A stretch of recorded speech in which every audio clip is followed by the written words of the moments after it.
I got it right this time. Illustrations by me. So I went back online and I found another set of the professional line of the Sennelier so that I can review the professional set. That's what I wanted to do, is the professional French artist watercolor that everybody loves. I've got it this time. Now, just so you're aware, the last video has not gone up yet.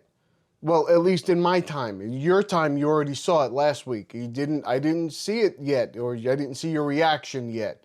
So if you said something in that video, there's no need to say it in this one if it's something about the same idea. But if you have a question, a comment about something I say about this, that's fine. I have not opened these yet. I haven't swatched them yet. I do everything with you real time. My first reaction is what you see. Oh no. So speaking of that, they did it again. Nobody uses this, right? There's no way you can. I don't understand. I can't even, I would drop this in a heartbeat. I just don't use it. Now these seem like they're half pan, but a little bit smaller. Oh, that's plastic in there. So inside here, this is like a flexible, like plastic, like cheap plastic. This isn't something you'd normally have pans in, but it's just supposed to be meant to be a travel set. There's also no place to really mix paint on here, except maybe around the edge here where you'd see it. I guess you can put it on here, but again, oh, they fall right out too. It's fine, don't worry about that. We're not talking about, oh, this whole thing comes out? This whole thing comes out. All right, I'm not gonna do that because it'll just spill everywhere. Anyway, very inexpensive set, as you can see, as far as their, but they are the professional ones. I know they are. So we're gonna make sure that I use the actual paints that I'm supposed to use this time. We'll swatch them out. There's only 8 of them. We're gonna talk about color choices. There's some interesting things happening in this set. Things that I have to give them credit for that I wouldn't normally give another company credit for, but I have to for them because they did something a little different. This is immediately going in the discard pile. However, something that will not go in the discard pile, Phoenix Art Supply got in touch with me again. Is it Phoenix Art Supply? Phoenix Art Material. I've seen both. I think it's Phoenix Art Materials. Anyway, Phoenix, you know them, the watercolor company, have gotten in touch with me and they sent me this little box. And I said, what's in this little, this was a surprise. They didn't tell me they were sending this. This was a surprise for me. So they sent it and I opened it up and what do I see but an entire set of quill brushes. Now, these quill brushes, you know I like quill brushes, so we're gonna see. But they have something very interesting about them that you will be happy about, and that is that they are synthetic squirrel fur. I said it right that time. You remember when I said the furl square. It's not, it's squirrel fur. They've got these little caps on them too that are, they have a top on them. They're not just rings. These are synthetic squirrel fur. And I will wash these out, a couple of these. Obviously, I'm using this. I'm probably not going to use the biggest one. I might try it just to be funny, but I'm probably not going to. But they have, look at how, let me show you how tiny some of these are. Look at how tiny this one is. That's it, but it's a quill brush, which means it's supposed to hold a lot of water. That's quill, that's what it's supposed to do. It is very small. This is a number 1 quill. I've never seen a quill that small, I don't think.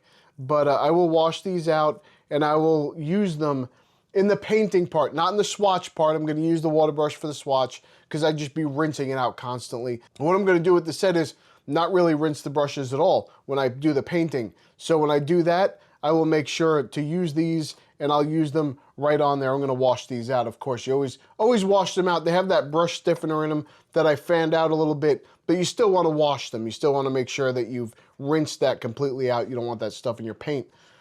I will not use this. I wouldn't use this. I wouldn't use this. I'll put it aside. Maybe someone, you know what this is good for? You ever see people do the dot mandalas on things? Maybe you could use that for this. But you can't hold it. You see how little that is to hold? I'm gonna throw this on the ground. Not on purpose. It's just gonna happen. So I'm not gonna do that. So there are 9 of these brushes that I'm going to look at. What's the biggest one?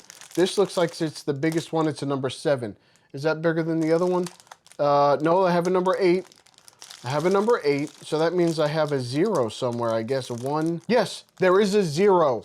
There's a number 0 quill. I've never seen anything that small in my life. Let me show you what that looks like. This is a 0 quill. Can you see how small that is? I think if I do this, you have the contrast of the wall. You could probably see it.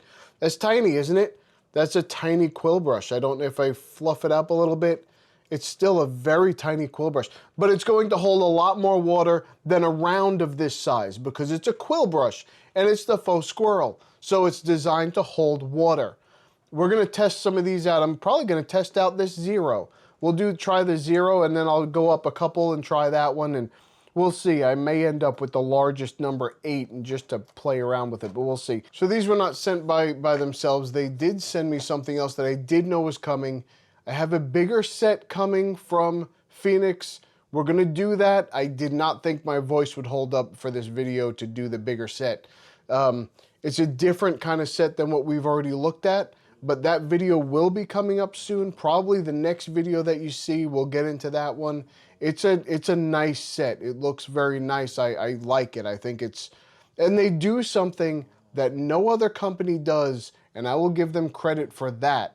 That's important. So let's get into this video. I'm going to start with the swatching. We'll do that first. Okay, so again, this beginning part has nothing to do with the quality of the paint. I have not even touched them yet. They don't even have the first drop of water on them. I do want to see how quickly they will re-wet. They seem a little bit tacky, so that's probably the honey in there. So I'm hoping that they re-wet very easily. However, let's look right here. The first confusing thing for me, and I'll pop it up on the screen somewhere, anywhere that you can see. This here, it says that it's this particular one here, the primary yellow, number 574 is the color on their chart. And I'm looking at it on the screen on the computer, but I also want to point it out here. So it says right here that it's not rated. Now that NR means not listed. That's what that means. Not listed, they say, but it's not rated. What does that mean? I don't know, because every other one has the light fast rating, which is a 1, 2, or 3, or NR is not listed. Now, how can that be if right next to it they give it 3 stars? How could it? Please tell me what I'm looking at that's wrong. 3 stars and not rated. It can't, or not listed. It can't be both. Either you had it tested or you didn't. I don't understand this. But this is the first thing that's very confusing to me. We'll go right into it though. So this first color is the Aurelide Yellow. The Aurelide Yellow is the same. There's several different ones. There's a regular GX and then there's a 5GX. The 5GX is the one that every other company uses, like Winsor & Newton uses the 5GX version for their colors. So this is a standard pigment that every artist grade that I'm looking at is using it. Schmincke even use it for something as well. So this is a very, and this is much better, much brighter, much more vibrant than any of the other colors from the other set. So I can definitely see that there's more pigment here. This is, if you go to Winsor & Newton, they use this as their cadmium hues, probably because it's partially opaque, and that would make perfect sense. I would fully buy that. And it's a lemon yellow color, which is not my favorite, but we're gonna get into their color choices here. It seems to spread through the water a little bit. It spread a little bit as soon as I tap that water. So that's a good thing. It means it's moving through the water. And this gets a little bit up here, is a little darker, but it's a lemon yellow. That's basically what it is. Now, you know that I'm not a huge fan of lemon yellows, but I want to get into the set first before I start making a whole lot of comments about this. This next one here is vermilion. Now, I am not familiar with this pigment at all. This is a French vermilion. Sorry, there are mistakes all over this page where I started to scribble things out because I wrote the wrong thing or put it in the wrong order compared to the one before it. Do not worry about that. That's fine. Anyway, this is a French vermilion, number 675. The French vermilion is PR242, which is DeSazzo Condensation Scarlet. I've never heard of that before in my life, but some other companies use it. So Schminke uses it as well. So, but I've never heard it. I think Lucas uses it, but it's just not one that I'm familiar with. So I don't think I have any other brand that uses this. Now, one of the things that you want to look at when you look at your red, what I immediately thought of is this is going to be a warm red. The warm red, well, how do I know that? Because you take this away here a little bit, and it's not necessarily, it's not too much leaning to the orange side, to the warm side, but it's done as almost like a true red that leans a little warmer. So basically, this is a true red. It's just a little bit warmer than something I would normally use, but I would still use this color. So vermilions are usually more, I would say more orangey color, like a warmer red. And it might, as it dries, this might turn a little bit warmer. But right now, it's more like a true red with a slight lean to warmth, not a whole lot. So I think overall, we're looking at a color that I might be able to use and something that'll be used for something else here later. Now, did you see that it kind of spreads out like that?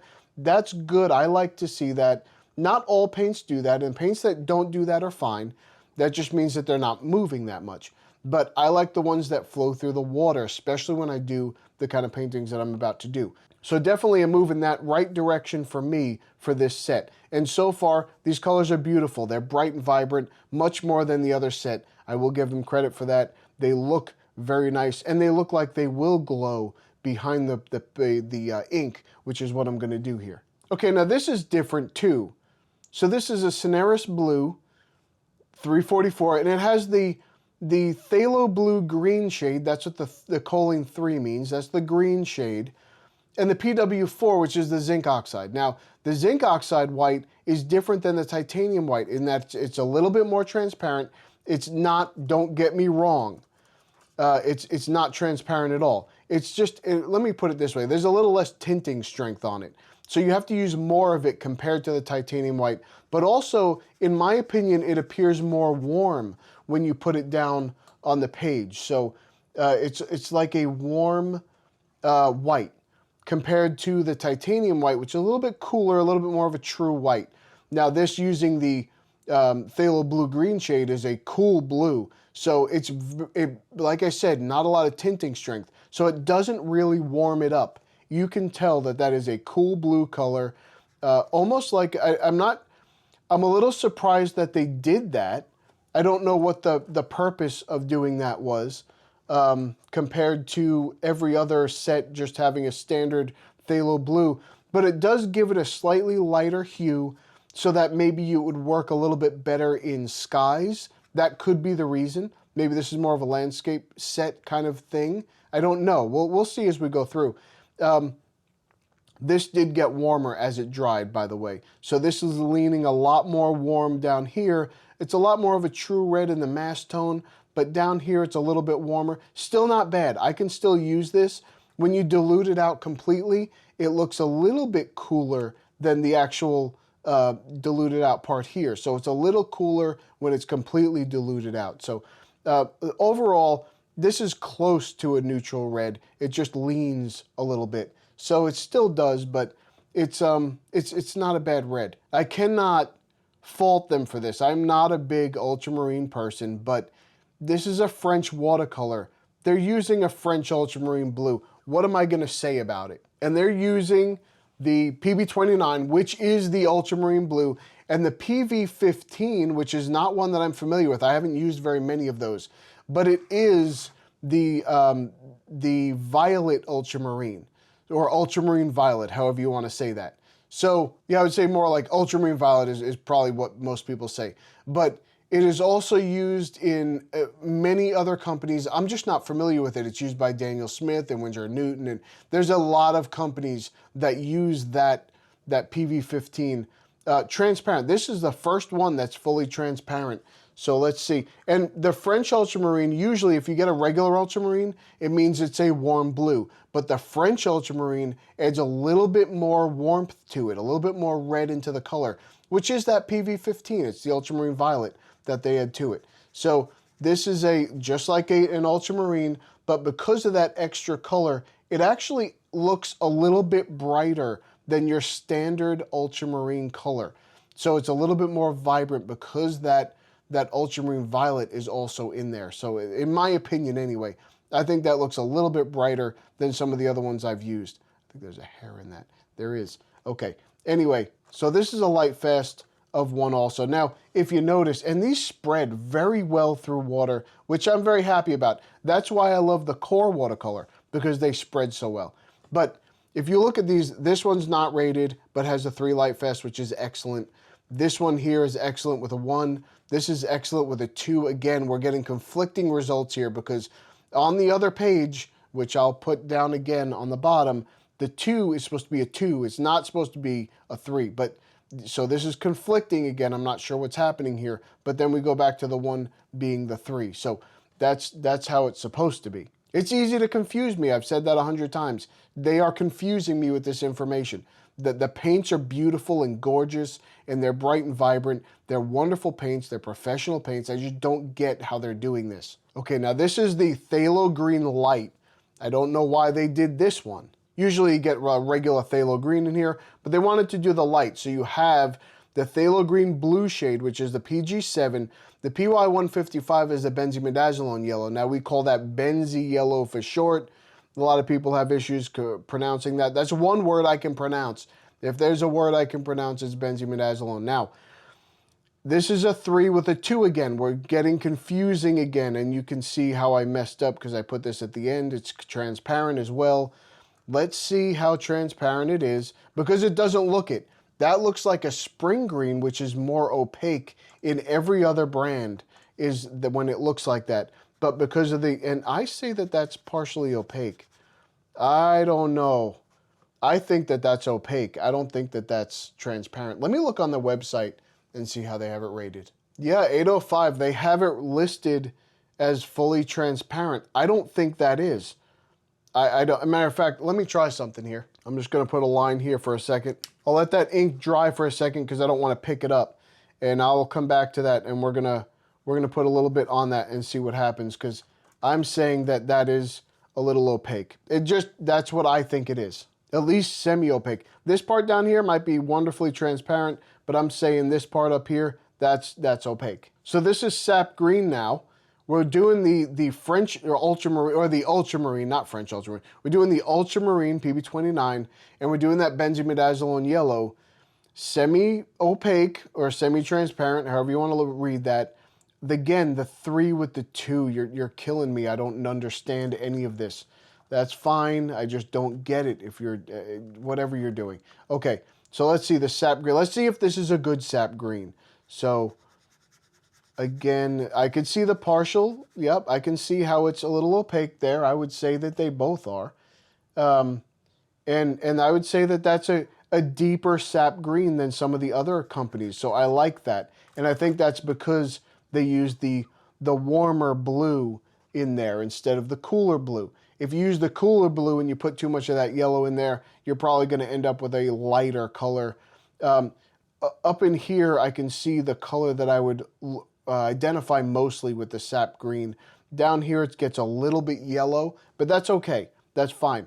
I would have no problem saying this is a good sap green, and I think this is a good landscape set so far. That's at least how I'm looking at it. And one of my favorite brown pigments ever, the PBR7 is the brown iron oxide. I love it. This is their burnt umber, so it should be a little bit, it shouldn't be too yellow. It shouldn't be too gray. It should be a little bit more to like a warmer brown. Let's see. And that's what it is. Now that was a little weak, so let me see. I'm just gonna scrub this a little bit more. Okay, it's a little bit less tinting strength, and I think we saw that in the other set that they had. But overall, the color itself is a color that I like. This is what I like to see for a burnt umber. This is the kind of brown I enjoy using. It's not too yellow. It leans more to the red side of a brown, which is what I like to see. I would almost say this is more like a truer brown because it's not too far red leaning. So that's good. It's supposed to be transparent, which I believe it is. 3 and 1, and that makes perfect sense. The 3 and the 1, that's what we want. Okay, so This is very interesting for a Payne's Gray. Very interesting for a Payne's Gray. You immediately start with the PV19, that's a quinacridone violet. Then you go to the PB15-1, that's the phthalo blue red shade. So you're staying to the warm side here. But then you go to the PBK7, which is the lamp black, which is my favorite black, by the way. I love lamp black because it's a little cooler. It's considered, I should say, a little bit cooler. Now this is going to be carbon from soot. This is not any kind of animal product in here. That's not what this is. This is just, they have soot from carbon and then you make a pigment with it. That's what that is. But it's one of my favorite blacks because of how cool it is. It leans more cool typically and less to the warm side, which is more to the browner side. It leans more to the bluer side. Now, not blue as in blue. It's more like a true black. It leans cooler. It's true black. It's not, it doesn't have that brown in it. Maybe like something else would have. Now the PV19, so you're staying cool, you're staying warm, and then you go cool. This is just an interesting thing to me because I've never seen this formula for Payne's Gray before. That's very unique. Let's see how it is. Yeah, and you can see how bluish that is. Now Payne's Grays are typically have a little bit of bluish in them, but this is a little bit more to the bluish side than it is to the gray side. So making it, I guess using the reds and then the cool color with the black, it pushed it a little bit more to the blue side. Of course, that is a blue with a red shade. It's just to the red side. But it looks very nice. It's partially transparent or partially opaque, however you want to read that, with a 3 and a 1. So the light fast is excellent. That's wonderful. I didn't do the water on either of these, so let me do them quick. Let's see, we'll do the water on this one here.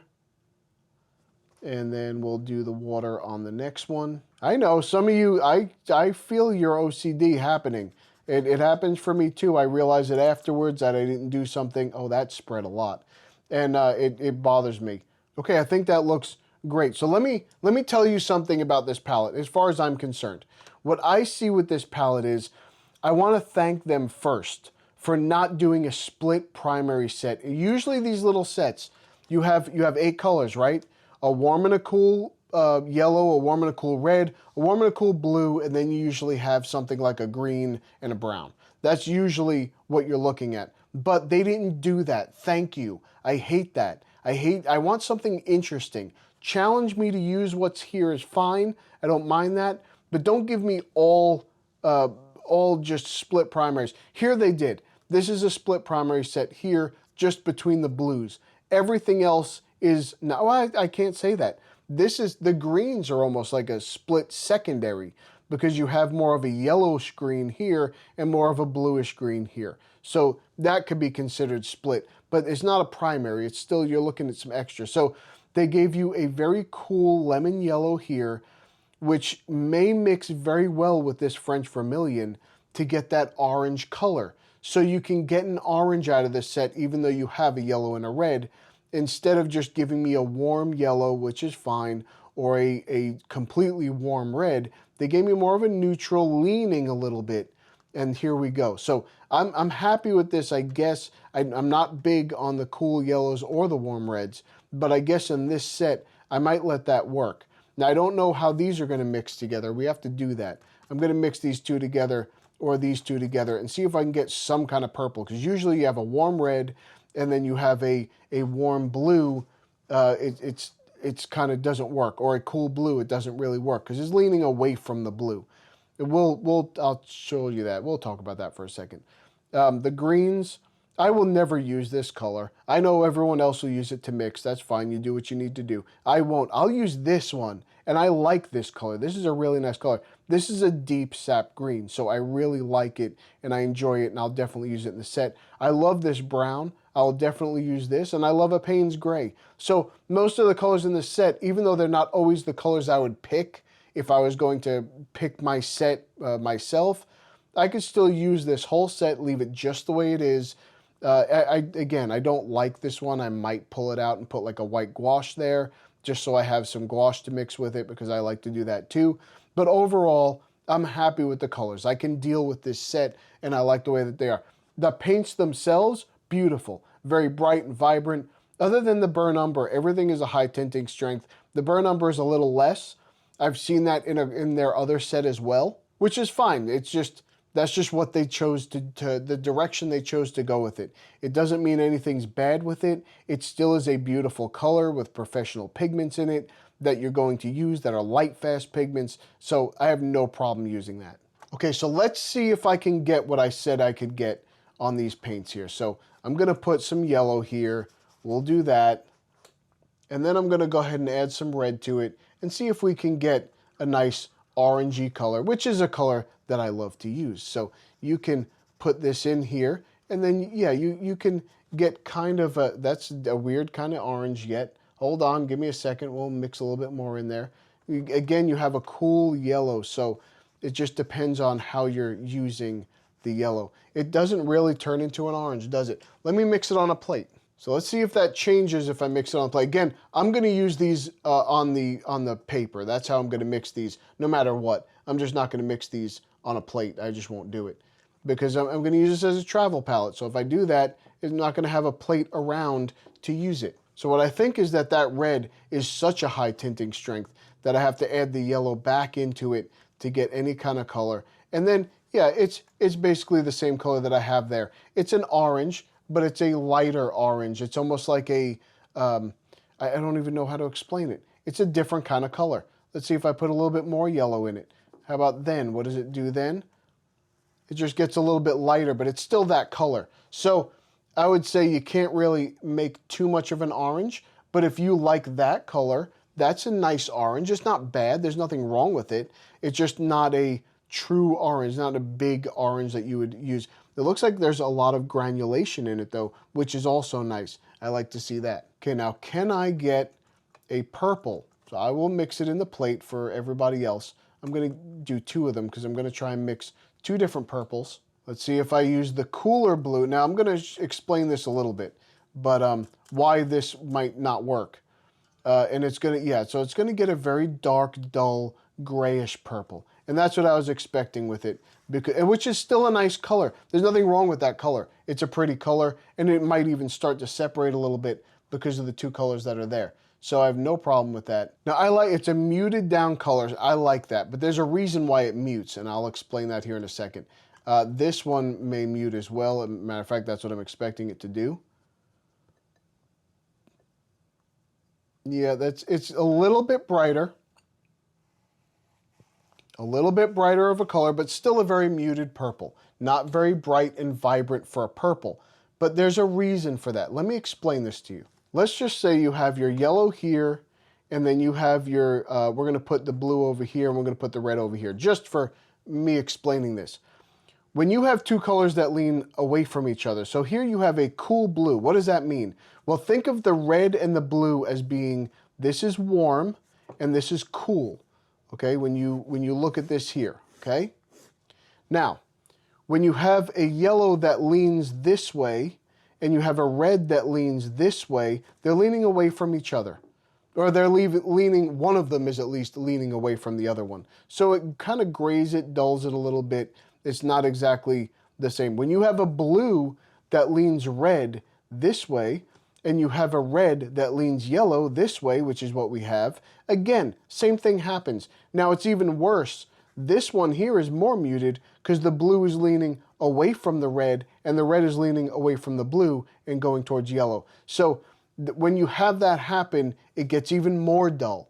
So this is the one that's just one of them is leaning away. This is the one where both of them are leaning away. And so those are the kinds of things that happen. And you can do that with other colors too. So you can do that with your greens. If you have the green is going to be over here. So if you have a green that leans more yellow and then you have a blue that leans more red, that's going to mute it a little bit. So let me just show you that real quick. So this, out of the two, this green leans a little bit more to the blue side. It's still a green, so there's still plenty of yellow in it. That's fine. You know, let me do this on a new plate. Okay, new plate. We're going to test this green again here. Don't worry, I'm going to use those colors that I put on that palette. I'm not throwing that paint away. We're going to use it in the painting a little bit. But anyway, so I'm going to put one here, and then I'm going to put one here. Okay, now let's take the green that's leaning to the blue side now. This is to the blue side. And then we're going to take the blue that's leaning away from it. Let's do that. So we have a blue, let's go the other way. We have a green leaning to the blue, and we have a blue leaning to the yellow. So this one should be a little bit brighter of a color here. So this should be just a brighter green. And you see here that this color is a little bit brighter. It's not bright because of this actual color selections, but it's going to be brighter than what we're going to do next. This is a blue that's leaning away from the green, and the green is leaning towards the blue. So this is going to be more muted. It's theoretically going to be. Not all the time, but it will. And as you see, it's gotten much darker of a green here, which is a beautiful color, by the way. I love this color. I will use this color now that I see what it does. But I'm saying here, this muted down the brightness of the color. It got to a darker green because of how they're leaning. So I hope that makes sense to you. If it doesn't, I apologize. But so if I was going to go the other way now, if I was going to use that blue that leans to the red and I use the green that leans to the yellow, that would be this one here. And you're going to come up with an entirely different color.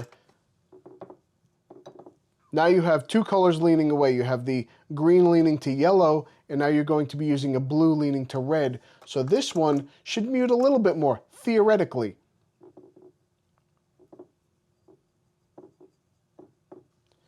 And you end up with a color that's a little bit darker. Not a whole lot, and you can tune it either way, but it's a little bit darker. Not every paint is going to follow this exact formula either. So I can mix back a little bit more of the yellow into it and get it back a little bit more of a brighter green because I'm focusing on one color more than the other color. But when you try and mix them together, that's usually what happens. There's just a rule of thumb. You have to experiment with your palette. Instead of memorizing this, learn your palette. That's the most important thing. You should know how every color on your palette mixes with the other colors on your palette.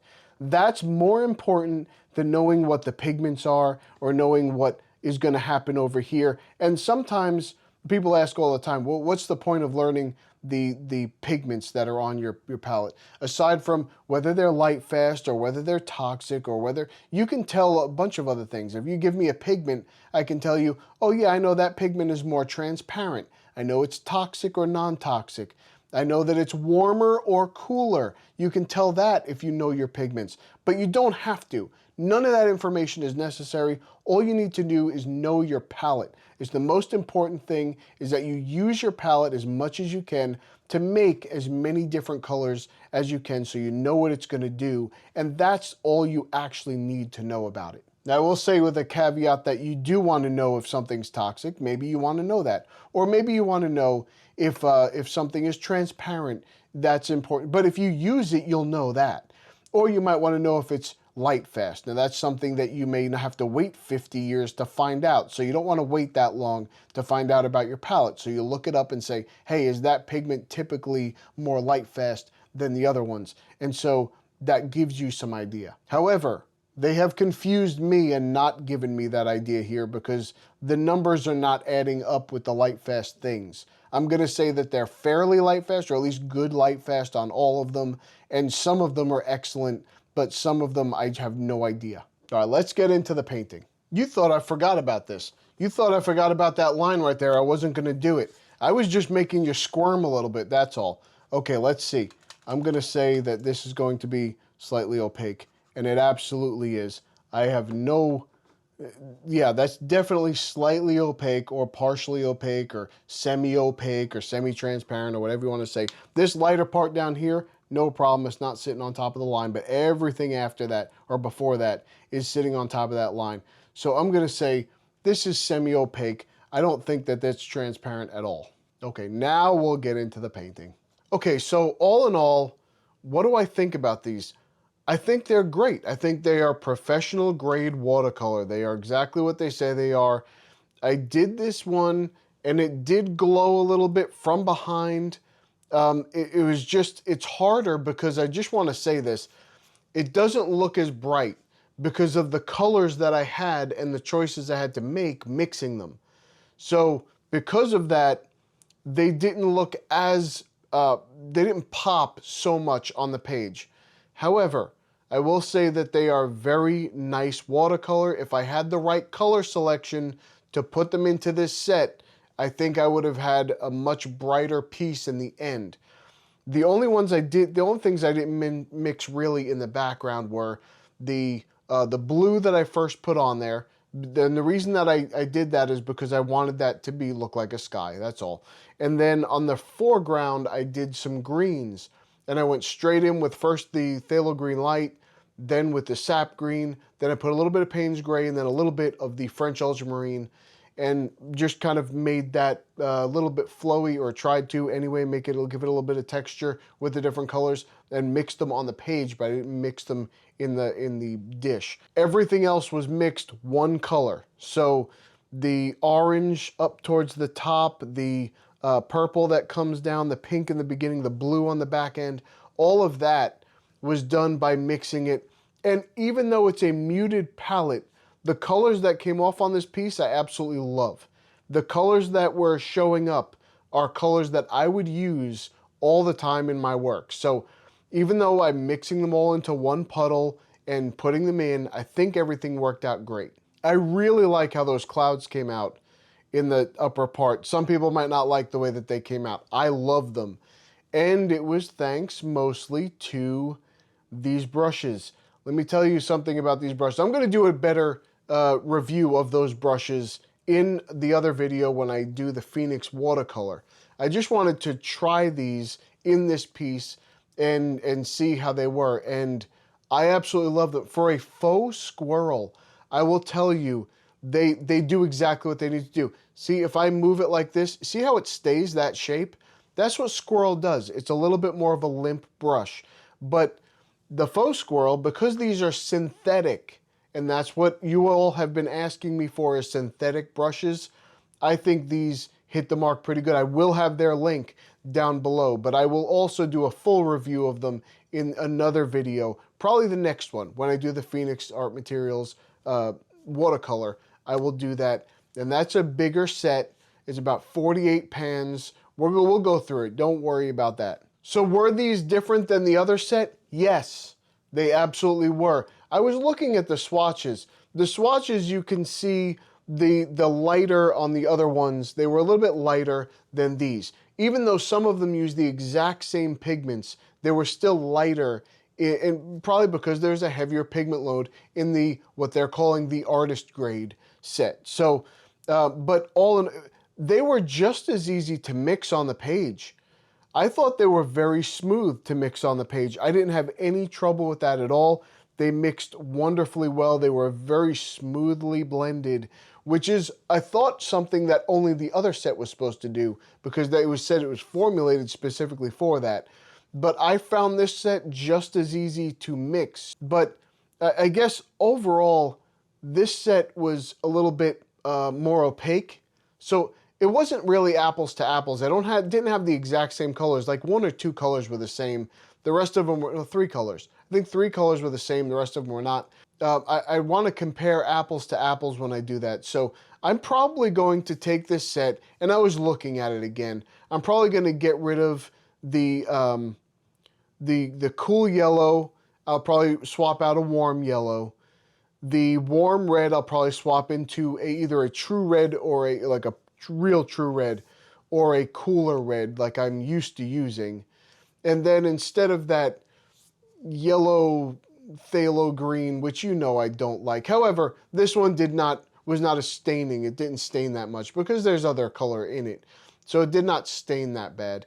But I will take that and probably swap that out for something else. Maybe a PR 101. The one thing this set is missing is a PR 101, a red iron oxide. That's what I would like to see in this set. So I'll probably swap it. But I will put only Sennelier colors in this set. I'm not going to put other colors in it. I want to keep it a pure Sennelier artist, French artist grade watercolor set. That's what I want to do. It's not a French grade, I don't think. I don't think that's a thing.